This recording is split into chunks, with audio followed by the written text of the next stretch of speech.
Sir ప్రభు గారు ఈ మధ్య ఎక్కడ చూసినా కూడా అన్లిస్టెడ్ షేర్స్ బాగా బజ్ క్రియేట్ చేస్తున్నాయి. అవునండి. అసలు అన్లిస్టెడ్ షేర్స్ అంటే ఏంటి? వీటిల్లో ఇన్వెస్ట్ చేయడం సేఫేనా? అన్లిస్టెడ్ షేర్స్ లో ఇన్వెస్ట్ చేయాలి అనుకుంటే తప్పనిసరిగా ఎటువంటి అంశాలను పరిగణలోకి తీసుకోవాలి అంటారు? ఇప్పుడు ఇదివరకు ఇంత పేరు వినపడలే.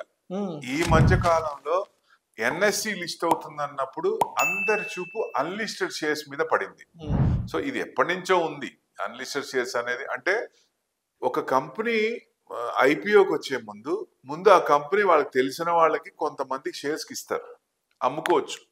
రిజిస్టర్డ్ వాళ్ళ దగ్గరే తీసుకోవాలి. ఉమ్, ఎవరైతే సెబీ రిజిస్టర్డ్ ఉంటారో అన్లిస్టెడ్ షేర్స్ అమ్ముకోవడానికి ఛాన్స్ ఇస్తారు.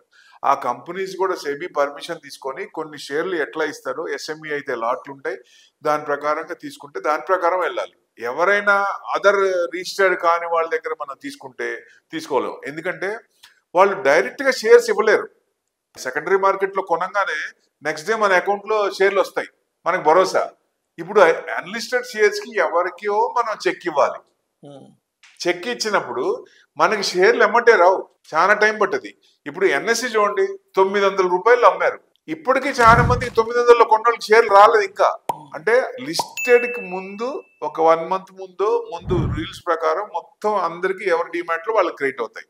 సో అప్పుడు ఎవరికో డబ్బులు ఇచ్చి మెలకుండా ఉంటే కష్టం కదా, కొంచెం భయం ఉంటుంది. అందుకనే రిజిస్టర్డ్ ఎవరైతే ఉన్నారో SEBI registered unlisted shares to sold అమ్మటానికి వాళ్ళకి అధికారం ఉంటుంది, రిజిస్ట్రేషన్ ఉంటుంది. అలాంటి వాళ్ళ దగ్గరే తీసుకోవాలి.